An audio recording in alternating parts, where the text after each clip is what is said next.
Hi, your mindset is the most important factor in achieving your goals and dreams. Work on it daily. Today is 28th of February 2022. Let us have a quick discussion of all these important topics.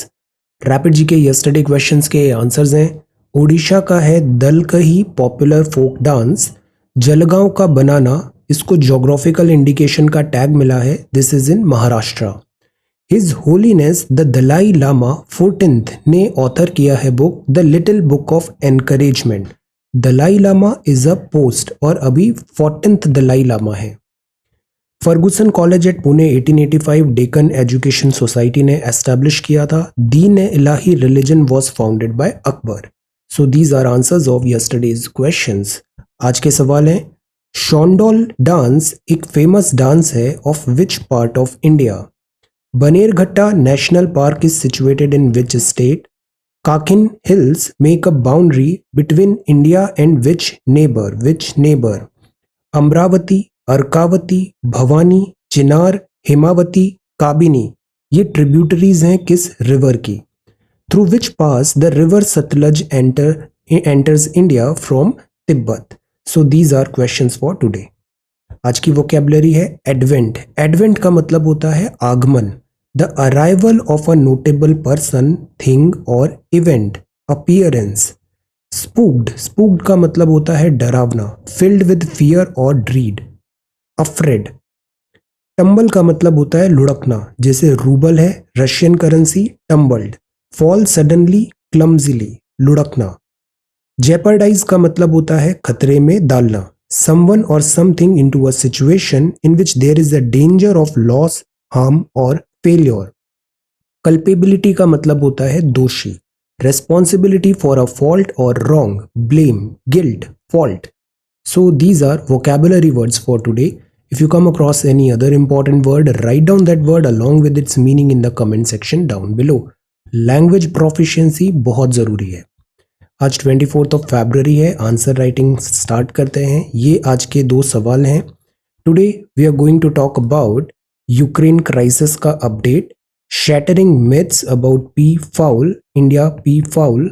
Education में हम बात करेंगे confidence is the key, a testing vote, no quick fix, anatomy of India's Ukraine dilemma, a day to embody the true spirit of science. आज Raman effect और doctor CV Raman पे national science day है 28th of February. Tackling the plastic problem, DRDO and saffron. Engine बना रहे हैं aircraft का fifth generation aircraft के लिए इंडिजिनस फाइटर, एक्सेलेंट। देन हम जयशंकर साहब का विजिट देखेंगे। The sun also rises, USTR exclusion from SWIFT, ये काफ़ी न्यूज़ में बना हुआ है। स्विफ्ट होता क्या है, किस तरीके से वर्क करता है, इंग्लिश के वर्ड्स देखेंगे और अमृत महोत्सव श्रृंखला में डॉक्टर राजेंद्र प्रसाद जी के बारे में जानेंगे।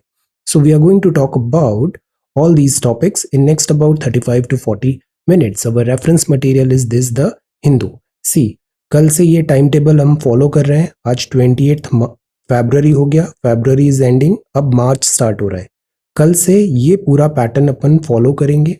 इससे रिलेटेड एक वीडियो भी है, वो मैं शाम को बना के आपको शेयर करता हूँ कि किस तरीके से ये सारी चीजें अपन एग्जीक्यूट करने वाले हैं। Okay, this is for prelims 2022 batch. So this is the Hindu. India is engaged with all parties on Ukraine, foreign secretary ने कहा। श्रृंगला साहब ने कहा, nation has direct interest in the region. Ukraine का जो क्राइसिस है, यहाँ इंडिया के डायरेक्ट इंटरेस्ट है। Dialogue only way forward. India has every reason to contribute in resolving the Ukrainian conflict. India के डायरेक्ट स्टेक्स हैं यहाँ पे। फॉरेन सेक्रेटरी हर्षवर्धन श्रृंगला साहब ने ये बताया। तो वो एड्रेस कर रहे थे special briefing on the crisis humanitarian dimensions. You know, because war होती है तो इसमें कॉस्ट कौन पे करता है? This ordinary people, ordinary citizens of Ukraine. So that is why this is a serious crisis, humanitarian dimension. तो इसमें हाल में जो हमारी रिस्पॉन्सिबिलिटी है, जो प्रायोरिटी है, वो यहाँ से इंडियंस को एवैक्यूएट करना है सेफली। 688 मोर इंडियंस अभी फ्लाइट के थ्रू इंडिया वापस लाए गए। रेडी फॉर टॉक्स है, ये अभी एक और न्यूज़ आ रहा था कि Ukraine and Russia ready for talks. This is good news. So burning periphery, smoke rising from Russian shelling the outskirt of this Kiev. सो ये है यूक्रेन का अपडेट। सिचुएशन यहाँ पे अभी भी वरिज्म है। कल रशिया ने जो न्यूक्लियर उनके रिसोर्सेज है उसको हाई अलर्ट पे रखने को बोला है। तो let us see, let the peace prevails. So this is there. अब so this is the front page of the Hindu. जो नेक्स्ट पेज है वो है shattering myths and exhibition on peafowl. तो ये मिस्टर विनोद गोयल साहब हैं, ये ब्यूरोक्रेट हैं, एक्स ब्यूरोक्रेट हैं, रिटायर्ड। ये photographs and all P foul के फोटोग्राफ्स एंड रिलेटेड मिथ्स को यहाँ पे सॉल्व करने का इन्होंने ऐसा ट्राई किया है। अब ये जो है ना, this is peacock peafowl हमारा नेशनल बर्ड। तो this is common peafowl, blue peafowl. तो this is there introduced many countries. Alright, तो पॉइंट इज जैसे हमारा नेशनल एक्वाटिक एनिमल क्या है, टाइगर क्या है, बर्ड कौन सा है, फ्लावर कौन सा है। आंसर, ये जो नेशनल सिंबल्स होते हैं हमारे, ये कौन कौन से हैं, बर्ड्स, एनिमल्स और like flower etcetera. Answer, okay. So this is shattering myths. अब जो नेक्स्ट आर्टिकल है वो है एजुकेशन प्लस में। This is a really good article. Confidence is the की, you know, confidence is the की। सो कॉन्फिडेंट रहना बहुत ज़रूरी है। और कॉन्फिडेंस कब आता है, जब आप रिवीजन करते हो, जब आप होमवर्क करते हो। तो अभी जैसे जैसे एग्जाम्स पास आएंगे पैनिक होता है। दैट इज़ वाई अगले 100 दिन में हमें रिवीजन पे बहुत ज़्यादा ध्यान देना है, कॉन्फिडेंस लेवल हमारा हाई होगा। बाकी यहाँ पे एक बहुत अच्छे कुछ पॉइंट्स दिए हुए हैं करियर रिलेटेड। जैसे हम अक्सर बोलते हैं सॉफ्ट स्किल्स होना क्यों ज़रूरी है। अच्छे नंबर मार्कशीट में लाना is one thing, but overall आपकी पर्सनैलिटी कैसी है ये भी बहुत हद तक डिसाइड करेगा आपका सक्सेस। एक्चुअली जब रियल वर्क लाइफ में जाएंगे तो ये जो स्किल्स होती है, टीम वर्क आता है, सॉफ्ट स्किल्स है, टीम प्लेयर एटसेट्रा, कैसे आप इंडिविजुअली प्रोफेशनली खुद को कैरी कर रहे हो, ये चीज़ें ज़्यादा डिसाइड करती है trajectory of your career. Marks अच्छी बात है, बट ये स्किल्स भी सीखना चाहिए। जैसे यहाँ पे है एफकेट है ना, एफकेट एंट्रेंस एग्जामिनेशन है फॉर एसएसबी। तो this is really good examination. मैंने इसे क्वालिफाई किया है, एसएसबी इंडियन एयरफोर्स और इंडियन आर्मी का। सो दिस इज एसएसबी। अब जैसे आप इंटरव्यू में जा रहे हो तो आप क्या क्वालिटीज़ एक्सपेक्ट करोगे। सपोज आपको इंटरव्यू लेना है, कोई कैंडिडेट आया, तो what would you expect from that candidate. आप उससे एक्सपेक्ट करोगे कि वो स्मार्ट हो, चीयरफुल हो, ये नहीं कि बस रोनलू टाइप, नो, स्मार्ट हो, चीयरफुल हो, एंथुजियास्टिक हो, well turn out for the interview, वो अपना होमवर्क करके आया है। For example, you are going for say army, तो you should be knowing about army कि वो कैसे वर्क करती है, उसका बेसिक हायरार्की क्या चलता है, डिफरेंट रैंक्स एंड पोस्ट क्या होती है, ये सारी चीज़ें आपको पता होना चाहिए। देन पॉजिटिव बॉडी लैंग्वेज होना भी बहुत ज़रूरी है। मैनी स्टूडेंट्स, जैसे अभी इतने टाइम पे मैंने बात किया, you are preparing for examination, such a difficult examination, enthusiastic रखो, पॉजिटिव माइंडसेट से अपीयर होंगे तो हमें ज़्यादा बेटर रिजल्ट्स मिलेंगे। पॉजिटिव बॉडी लैंग्वेज, एग्जाम तो लिखना है, चाहे रो के लिखना है या हंस के लिखना है, हंस के लिखो, ज़्यादा फायदा होगा। Maintain eye contact and understand the questions being asked. कई बार क्या होता है, सवाल कुछ भी पूछा जाए, स्टूडेंट वही आंसर देगा जो वो प्रिपेयर करके आया है। No, always be attentive, presence of mind, answer वो दो जो पूछा गया है, क्वेश्चंस बीइंग आस्क्ड, और आई कॉन्टैक्ट होना भी जरूरी है। दिस टेल्स कि आप कॉन्फिडेंट है। Don't over analyse them, be audible, articulate, clear with your thoughts and communication. Clarity होना बहुत जरूरी है। Should you not understand something, ask for a clarification politely. कुछ समझ में नहीं आया, आप पोलाइटली बोलो, सर मुझे समझ नहीं आया, इसको फिर से आप बताओ। तो ये जो पोलाइटनेस होती है ना, this is very much required. Facts जो होते हैं वो पता होने चाहिए, बेसिक जीके होना चाहिए, करंट अफेयर्स न्यूज़पेपर एवरीडे पढ़ना है। चाहे आप किसी भी एग्जाम की तैयारी कर रहे हो, current affairs newspaper is a must. And you have to be honest. You know, जो इंटरव्यू ले रहा है वो सब 60+ ईयर्स के, they have seen life. You have to be honest and grounded. These are seasoned officer who have done this all their life. See, इतने student से वो इंटरेक्ट किया है, वो पल भर में बता सकते हैं इस स्टूडेंट का क्या ट्रैक रिकॉर्ड है, क्या इंटेंशन है। Don't try to be over smart, be genuine, be honest, and you will be rewarded for this.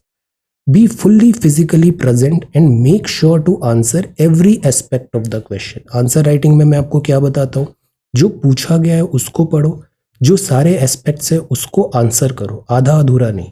Answer every aspect of the question, wholesomeness. Most importantly enjoy the process and stay focused and responsible. Serious लोग किसी को पसंद नहीं होते हैं, be sincere. Enjoy the process and stay focused and responsible. Talk about your hobbies, sports, adventure and other interest. जब आपके बारे में पूछा है, वो आपको जानना चाहते हैं कि आपकी हॉबीज क्या है, आपने क्या काम किया है, आपको किस चीज़ों में इंटरेस्ट है, तो politely confidently answer. You can be asked anything under the sun, so sometimes no amount of prep is really complete. See, कुछ भी पूछने में तो कुछ भी आ सकता है related to, sometimes they ask random question to surprise you, but you just have to be confident. जितना बनता है बताओ, नहीं बनता है तो पोलाइटली नो भी बोल सकते हैं। Yet it will B one of the best and most fulfilling experiences of life. तो एसएसबी तो एक बार सबको फेस करना ही चाहिए। ये एक बहुत अच्छा एक्सपीरियंस होता है एसएसबी में। जब आप क्वालिफाई करते हो, 5-6 दिन वहाँ पे रहते हो, फिर अगर आप सेलेक्ट होते हो तो फिर आगे का प्रोसेस इनिशिएट होता है। So this is really good. Okay, अब ये जो बेसिक चीज़ें हैं ना, ये हर एग्जाम के लिए इम्पॉर्टेंट है। तो मैंने इसका स्क्रीनशॉट भी यहाँ पे लगा दिया है, नोट इट डाउन। और इसमें ये जो क्वालिटीज़ लिखी है ना, एक दिन में नहीं होता है। Try to inculcate all these qualities in you. Gradually you will see a transformation, different kind of person आप देखोगे, आप बनोगे। So imbibe these qualities, these are really good qualities. Okay, so this is confidence is the key. और ये दूसरे exams में भी common चीज है ये। Testing vote, India had good reasons to abstain but might have to revisit its stance if the conflict worsen. See, शुरुआत में ऐसा लग रहा था कि 1 या 2 दिन में ये पूरा कैप्चर हो जाएगा, बट यूक्रेन ने जैसा फाइट प्रेजेंट किया है, प्लस जिस तरीके का उसको सपोर्ट दे रहा है नाटो ग्रुप, और सोशल मीडिया में जिस तरीके का वॉरफेयर इंफॉर्मेशन साइको ऑप्स हो रहे हैं, उससे ये जो सिचुएशन है ये थोड़ी और वर्जन होती नजर आ रही है। रशिया हमारा ट्रेडिशनली एक इम्पॉर्टेंट स्ट्रैटेजिक पार्टनर रहा है, तो रशिया के अगेंस्ट डायरेक्ट कन्फ्रंटेशन में हमने यूएनएससी में स्टैंड नहीं लिया। बट अगर ये चीज़ें वर्जन होगी, से न्यूक्लियर लेवल की आएगी, then we will have to take a stand.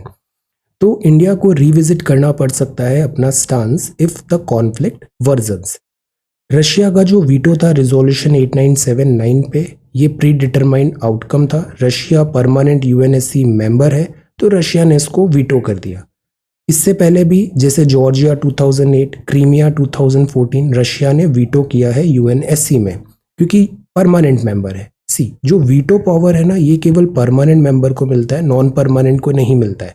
तो इंडिया ऑल्दो यूएनएससी का मेंबर है, 10 और ऐसे कंट्री यूएनएससी के मेंबर है, ये नॉन परमानेंट है, 2 साल की टेन्योर पे, इनको वीटो का पावर नहीं है। बट जो 5 परमानेंट है, इनके पास वीटो का पावर है, तो रशिया ऐसे वीटो लगाता है। चाइना ने शिफ्ट किया है its stance from its support for Russia in the previous vote to abstention. ये चाइना ने भी एब्सेंट था, यूएई भी एब्सेंट था, इंडिया भी एब्सेंट था। तो ये इस तरीके की रिजोल्यूशन की बातें हैं।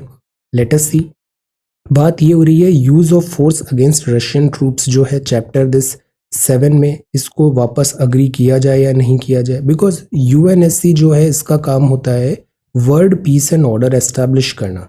तो रशिया को काउंटर करने के लिए क्या बाकी दूसरे कंट्रीज यहाँ पे फोर्स अप्लाई करें, इस बात पे भी आर्ग्यूमेंट है। सैंक्शंस लग रहे हैं रशियन इकोनॉमी में, स्विफ्ट ट्रांजैक्शन आगे देखते हैं। यूएस, जर्मनी, दूसरे कंट्रीज ने भी अनाउंस किया है वेपन्स का सप्लाई फॉर यूक्रेनियन फोर्सेस। तो ये मैटर अब बहुत एस्केलेट होता नजर आ रहा है। Apart from India Russia defence strategic partnership, India के लिए रशिया एक ट्राइड एंड टेस्टेड पार्टनर रहा है। बट अब ये देखते हैं बदलते हालातों में हम क्या डिसीजन लेंगे। सी, हर कंट्री, चाहे वो इंडिया हो, रशिया हो, यूएस हो, यूक्रेन हो, वॉटएवर, हर कंट्री की जो पॉलिसी होती है वो कंट्री फर्स्ट होती है। तो इंडिया की जो पॉलिसी होगी वो भी अगेन इंडिया फर्स्ट होगी, जो हमारे बेनिफिट स्ट्रैटेजिक इंटरेस्ट में होगा। Accordingly we will take decisions. India's hesitation to take a stand against Russia is understood because Russia एक ट्रेडिशनली इम्पॉर्टेंट कंट्री हमारे लिए रहा है। बट अगर चेंजिंग सर्कमस्टेंसेज में क्या हालात आगे होते हैं, तो उसके अकॉर्डिंगली हम यहाँ पे डिसीजन लेंगे। अब ये जो चीज़ें हैं ना, ये तो अभी समय बताएगा नेक्स्ट 2-3 डेज में क्या होता है। बट द पॉइंट इज, यहाँ हमें ये जानना ज़रूरी है यूएनएससी में क्या प्रॉब्लम्स हैं और यूएनएससी कैसे वर्क करती है। तो prepare a note on the UNGA. This is not UNGA, this is UNSC. This is UNSC. This is not general assembly की बात नहीं कर रहे हैं अपन, यूनाइटेड नेशंस सिक्योरिटी काउंसिल की बात कर रहे हैं.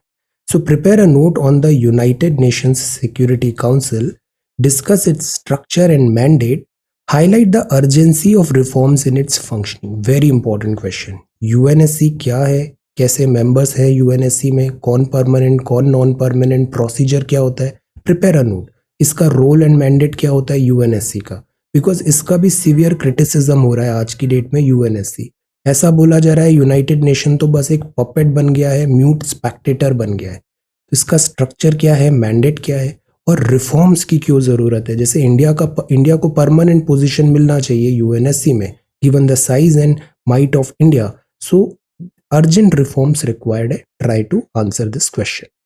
बिफोर दैट यहाँ अगर अपन यूरोप की बात करें तो यूरोप में भी ये एक सवाल देखते हैं. जैसे कल हमने देखा था यूरोप की ज्योग्राफी. यूरोप की ज्योग्राफी से अब हम अच्छे से फैमिलराइज हो गए. अब हम पर्टिकुलरली बात करते हैं यूरोपियन यूनियन की. European union. So prepare a note on the European union, highlight various aspects of India and EU relation. India and EU relation. अब यूरोपियन यूनियन क्या है, बेसिकली ग्रुप ऑफ कंट्रीज हैं Europe की. Brexit हो गया तो UK अब इसका मेंबर नहीं है. ये किस तरीके का ब्लॉक है, क्या फंक्शनिंग होती है, क्या माइट है, क्या रोल है, स्ट्रक्चर है. Try to prepare a note. और फिर इस यूरोपियन यूनियन की equation with respect to India कैसा है, क्या प्रोस्पेक्ट्स है, क्या अपॉर्चुनिटीज हैं, चैलेंजेस हैं. Prepare this. This is again very important. These two are very important for preliminary examination as well. So ये दो क्वेश्चंस हैं. तो यहाँ जो बात है वो बात है कि यूएनएससी में भी रिफॉर्म्स की जरूरत है. India must not allow mushrooming of medical college without trained faculty and infrastructure.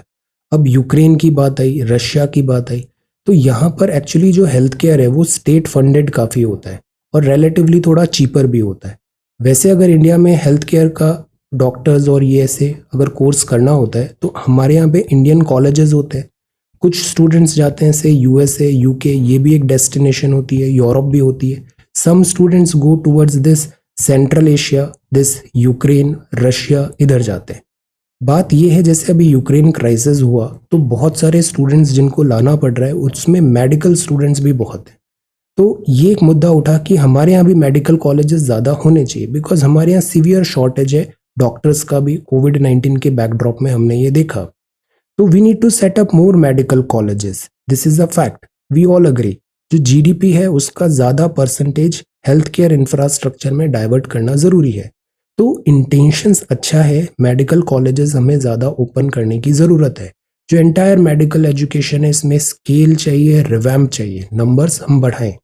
पर ऐसा नहीं हो कि नंबर्स बढ़ाने के चक्कर में हम टू मच ऑफ प्राइवेटाइजेशन कर रहे हैं, क्वांटिटी की तरफ भाग रहे हैं और क्वालिटी बुरी तरह कॉम्प्रोमाइज हो रही है. तो जो हाल इंजीनियरिंग का हुआ कहीं वैसा डॉक्टर मेडिकल प्रोफेशन का भी नहीं हो जाए. This we need to understand. Last few decades में Russia, China, Ukraine historical commitment in countries का रहा है हेल्थ केयर में. तो यहाँ पे अफोर्डेबल क्वालिटी एजुकेशन मिलती है तो बहुत सारे इंडियंस यहाँ पे पढ़ने के लिए जाते हैं इन सब एरियाज में. अब बात है हमें अपने एरिया में भी मेडिकल एजुकेशन और एम्पेरिकल फील्ड को रैंप अप करना है. उसके लिए हमें बहुत सारे रिसोर्सेज भी लगेंगे जैसे land, equipment, trained faculty, post graduate level पे. तो द पॉइंट इज कि हम कॉलेजेस ओपन कर सकते हैं. कॉलेज ओपन करना is not a big deal. College को प्रॉपरली रन करना इज अ बिग डील. यहाँ जो भी चैलेंजेस हैं उसको मीट करना that is a big deal. क्योंकि कई बार क्या होता है मेडिकल प्रोफेशन में हॉस्पिटल्स हैं बट वहाँ पे ना तो पेशेंट्स का इनटेक हो रहा है. तो जो डॉक्टर्स और जो स्टूडेंट्स हैं उनको कोई लर्निंग एक्सपीरियंस होता ही नहीं है. प्लस इतना एक्सपेंसिव चीज़ें और कमर्शलाइज चीज़ें हो जाती है तो यहाँ पे फ्रॉड्स जैसी चीज़ें भी बहुत होती है. सो the point is intentions correct है बट इसका एग्जीक्यूशन करने के लिए एक well thought of process policy अपनाना चाहिए. एनेमिक है इंडिया में स्पेंडिंग हेल्थ पे, कम पैसा खर्च करते हैं, बजट का ज़्यादा पैसा हेल्थ इंफ्रा में आना चाहिए. इस चीज़ को हम बढ़ाएं. 1 डॉक्टर है for every 1000 Indian, this is low. Specialist तो 1/10 है व्हाट इज रिक्वायर्ड. तो the idea is India needs to do better medical education में. merely having private establishment start medical schools without a long term commitment to offer necessary training and post graduate education correct नहीं होगा। अगर हमने just like that medical colleges खोल दिए तो ये दूसरा इंजीनियरिंग फियास्को टाइप होने वाला है, जैसे इंजीनियरिंग में हुआ। इतने सारे इंजीनियरिंग कॉलेजेस मशरूमिंग हो गया और इनमें जो क्वालिटी ध्यान में नहीं हुआ, प्लेसमेंट नहीं हो रहा है, thousands and thousands of students engineering के बाद भी वो बेरोजगार घूम रहे हैं। सो द पॉइंट इज, हमें एक इकोसिस्टम बनाने की जरूरत है। Government must instead easing procedure for establishing medical college, ज़्यादा इंफ्रास्ट्रक्चर पे खर्च हो, इंसेंटिव्स दे हेल्थ केयर इकोसिस्टम में, और रूरल एरियाज में भी इनको डेवलप करने की कोशिश करें, डिसेंट्रलाइज। तो this should be the way forward. Okay, so intentions correct है, हमें ज़्यादा मेडिकल कॉलेजेस की ज़रूरत है, but the point is this should be a well thought, well executed policy होना चाहिए यहाँ पे। Okay, anatomy of India's Ukraine dilemma. अब यहाँ पे जो प्राइमरली बात है ना, वो अगेन यूक्रेन में क्या हो रहा है, इसमें भी बेस्ट यही होगा जिससे डुप्लिसिटी नहीं हो और हम न्यूज़ मीडिया की तरह इसको बार बार ये नहीं देखे इसने कहा वो कहा लाइक दैट। नो, हम इसको थोड़ा वेट करें और अच्छे से इसका आउटकम, जब थोड़ा और आगे प्रोग्रेस हो, सेटल हो चीज़ें, तब इस पे व्यू पॉइंट बनाए, वो बेटर होगा। फिलहाल यहाँ पे यही लिखा है, इंडिया का यूक्रेन डायलेमा में इंडिया के पास डिफिकल्टी बहुत बढ़ गई है। पहली डिफिकल्टी बढ़ गई है, रशिया एंगेज हो गया यूक्रेन के साथ, तो रशिया वर्सेस वर्ल्ड हो गया। रशिया एक तरफ फ्रेंड है और दूसरी तरफ वर्ल्ड के साथ भी हमारे टाइज हैं। तो अब हम चूज कैसे करें, ये एक बहुत बड़ी प्रॉब्लम हो गई। रशिया में सैंक्शंस लगते हैं, काटसा लग गया अगर इंडिया पे, बिकॉज अगर S-400 मिसाइल सिस्टम रशिया से ले रहे हैं तो फिर अगेन एक चैलेंज हो जाएगा। रशिया के साथ जो टाइज हैं वो हैम्पर होंगे।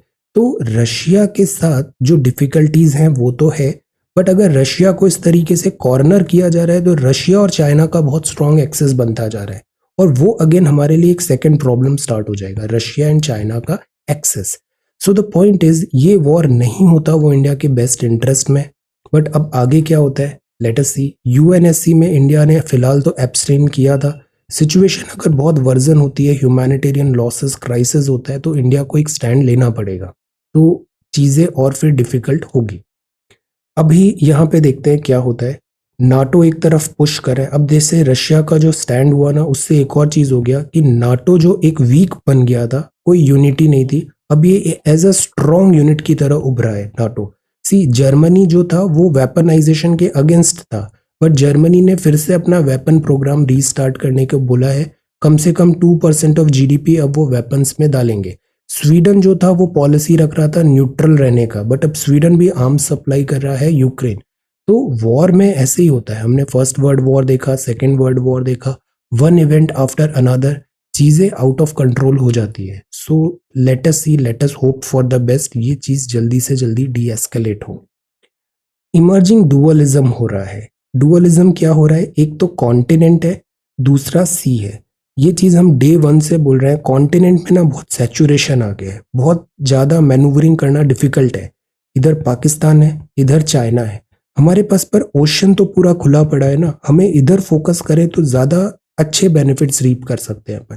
तो जो ओशन है, नेवी जो है, इसमें हमें फुल थ्रॉटल वर्क करने की ज़रूरत है, navy, naval forces, so that ये जो इंडियन ओशन रीजन है, हम अपनी स्ट्रॉन्ग प्रेजेंस यहाँ पे बना के रख सकें। तो this we need to do.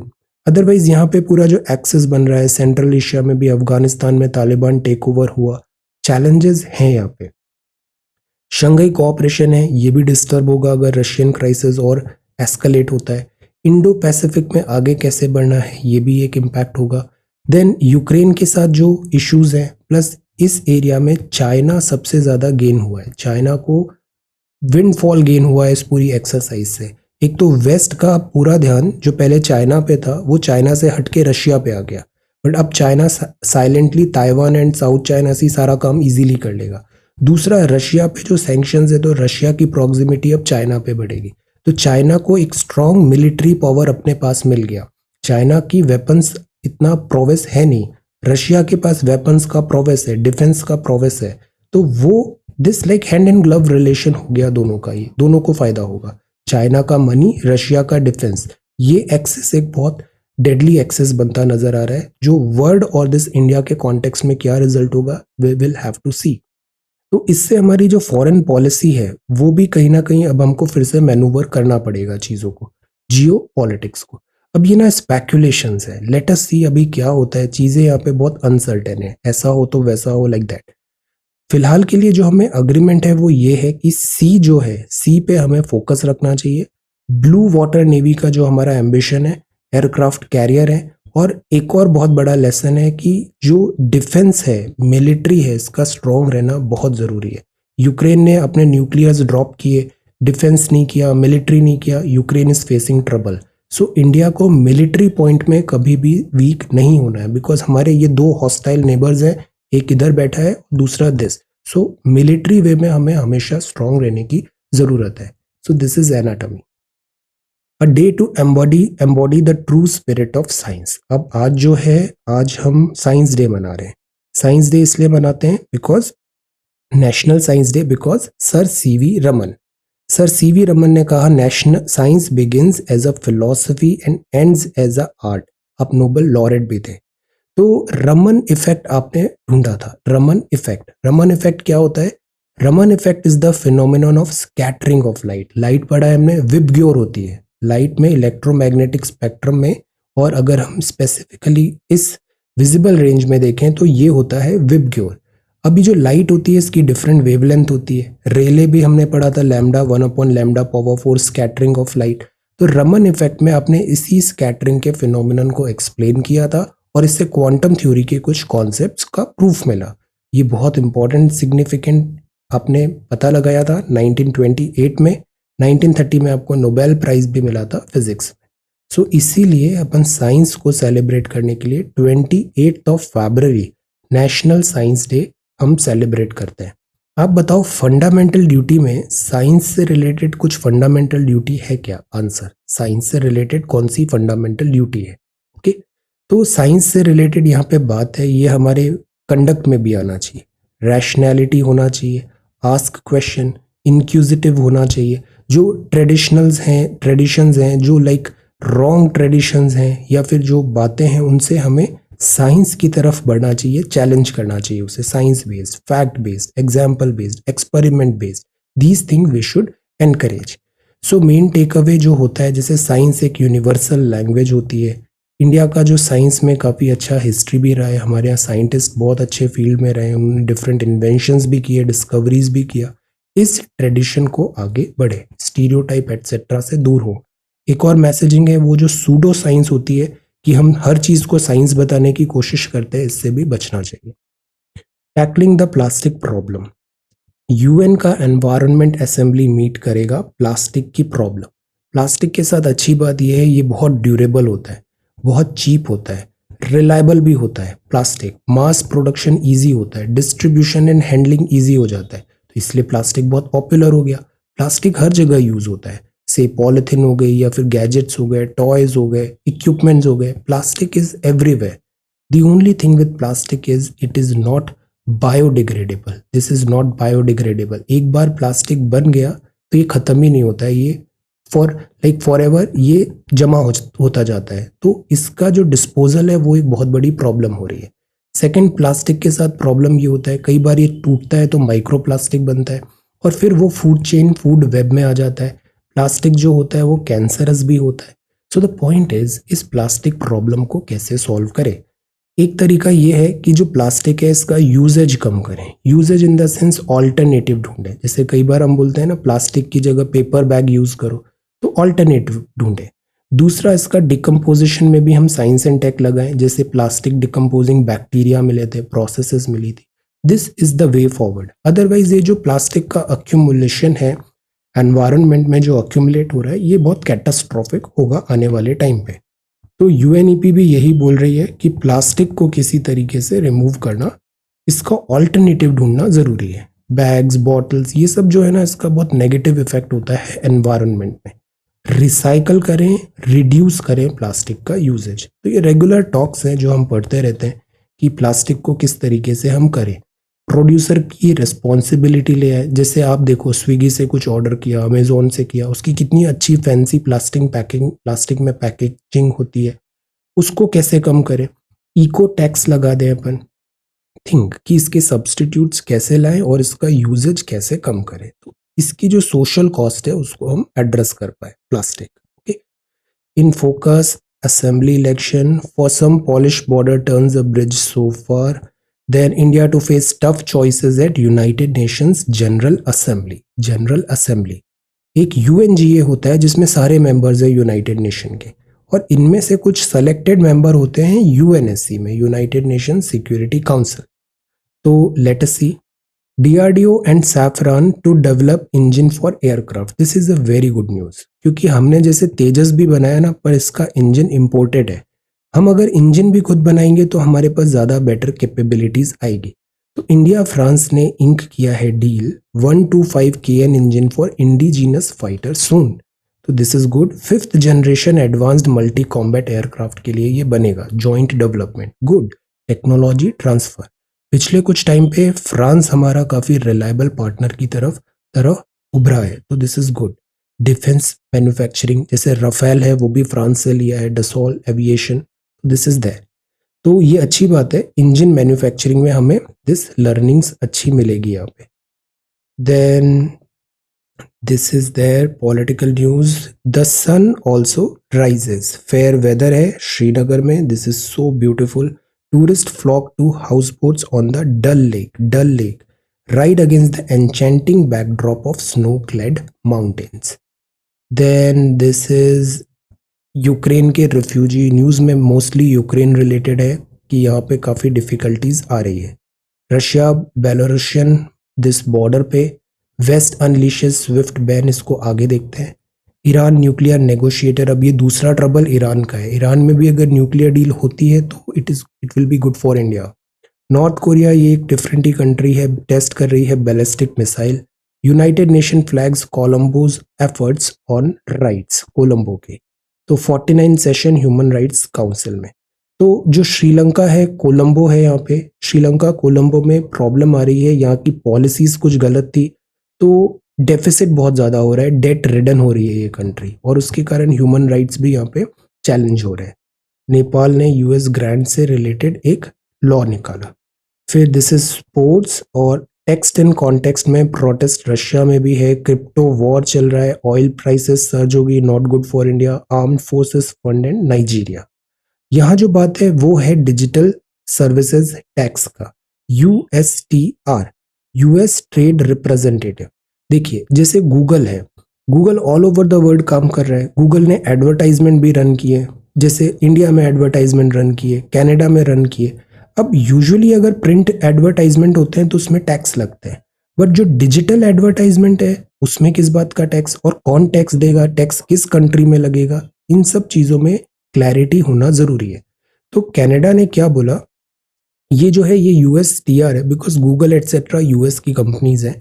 Canada ने डिसीजन लिया to impose digital services tax of 3%. 3% का टैक्स लगेगा अगर डिजिटल सर्विसेज कुछ सेल कर रही है कनाडा की ज्योग्राफी के अंदर. तो ये जो MNCs हैं उनमें टैक्स लगाने का है. काफ़ी टाइम से इस बात पे कंटिन्यूसली डिस्कशन हो रहा है. OECD ने एक टर्म लेके आया था, base erosion and profit shifting. Actually digital companies भी क्या करती है, ये टैक्स हेवंस को ढूंढती है. जहाँ टैक्स कम है वो उधर रजिस्टर करेगी, रीरूट करेगी अपने ऑपरेशंस, ताकि टैक्स ज़्यादा से ज़्यादा वो बचा पाए. Base erosion and profit shifting. Profit भी मैनिपुलेट किया जाता है. This is a very common practice. Large MNCs में क्यों ना एक सर्टेन टैक्स हम लगा दें, डिजिटल टैक्स लगा दें, कि जैसे 25% रेसिडुअल प्रॉफिट पे टैक्स देना ही पड़ेगा, या एक मिनिमम कॉर्पोरेट टैक्स लगा दे. Because there are some companies जो $1 बिलियन का रेवेन्यू कर रही है, बट वो प्रॉफिट कुछ दिखाती नहीं है. प्रॉफिट नहीं दिखाती तो वो टैक्स पे नहीं करती. तो एक मिनिमम कॉर्पोरेट टैक्स भी लगा दे 15% कॉर्पोरेशन का. रेवेन्यूज एंड प्रॉफिट्स अगर एक सर्टेन थ्रेशोल्ड से ज़्यादा हो रहे हैं, तो आइडिया ये है कि जो डिजिटल है, बिकॉज डिजिटल को कोई बाउंड्रीज नहीं है, डिजिटल क्रॉस बॉर्डर्स वर्क करता है. तो कनाडा ने ऐसा 3% टैक्स लगाने की बात की. अब US इस पे ऑब्जेक्शन उठा रहा है. Digital tax service.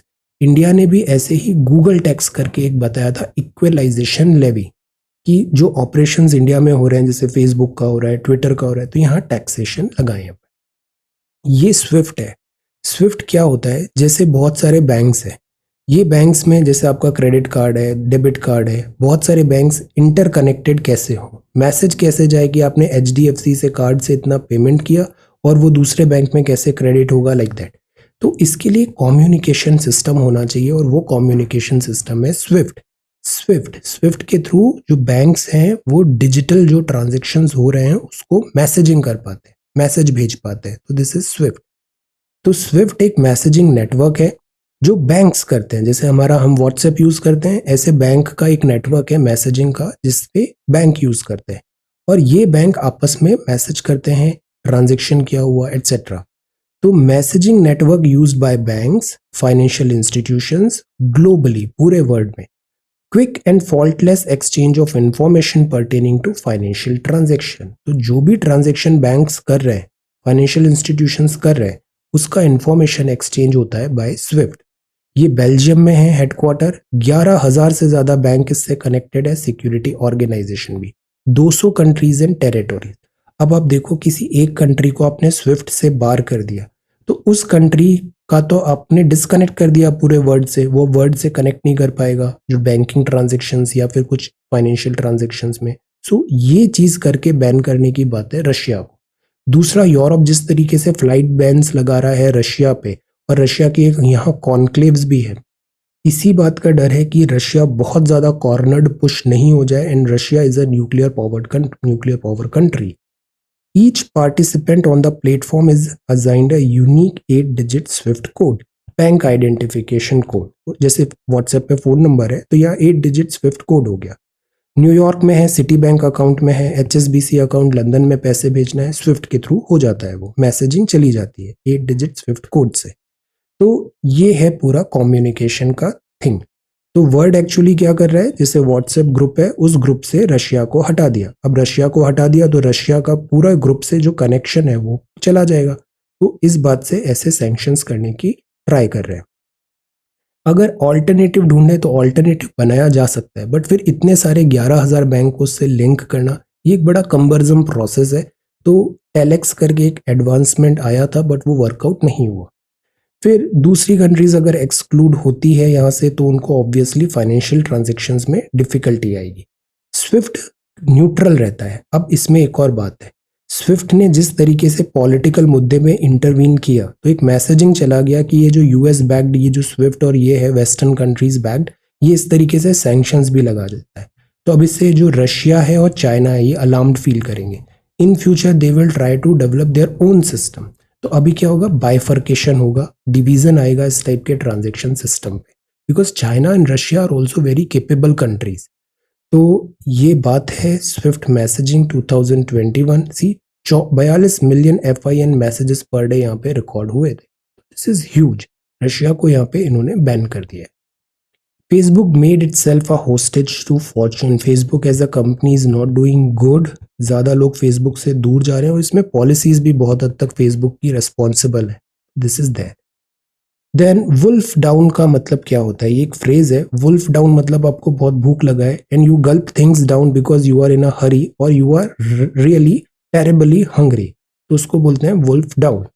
Hungry children wolf down the huge chocolate cake in a matter of minutes. भूख लग रही थी, चॉकलेट केक भी मिल गया, मिनटों में खत्म। So this is wolf down. तो ऐसे ही एक अमेरिकन एक्सप्रेशन है स्कार्फ डाउन, दोनों का मीनिंग सेम होता है।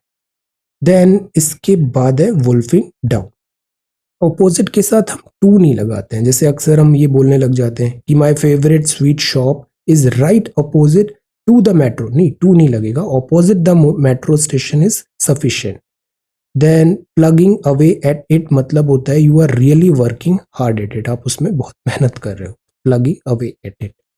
तो ये इंग्लिश के कुछ कीवर्ड्स हैं, इन सबको भी मैंने यहाँ नोट्स में ऐड कर दिया है, आप इसको इजीली अब देख सकते हो। ओके, रिवीजन इजी हो जाएगा। आज आज़ादी का अमृत महोत्सव में, अमृत महोत्सव श्रृंखला में डॉक्टर राजेंद्र प्रसाद जी के बारे में आया है। आपका जन्म 1884 3 दिसंबर में हुआ था सीवान बिहार में। आप freedom fighter, lawyer and scholar रहे। सॉल्ट सत्याग्रह 1930 में पार्टिसिपेट किया, क्विट इंडिया मूवमेंट 42 में भी। ब्रिटिश कॉलोनियल गवर्नमेंट ने आपको अरेस्ट भी किया, आपने बॉयकॉट किया वेस्टर्न एजुकेशन इंस्टीट्यूशंस को, एंड बिहार विद्यापीठ में आपने एनरोल कराया। देन ट्रेडिशनल इंडियन मॉडल को आगे बढ़ाया। फर्स्ट प्रेसिडेंट थे कॉन्स्टिट्यूएंट असेंबली के, दिस इज इंपॉर्टेंट, जिसने ड्राफ्ट किया constitution of India. First president of independent India रहे और 2 टर्म आपने फिल किए हैं this president of India. This is only Rajendra Prasad ji ने ही 2 बार इलेक्शन के 2 टेन्योर प्रेसिडेंट के यहाँ पे दिए हैं।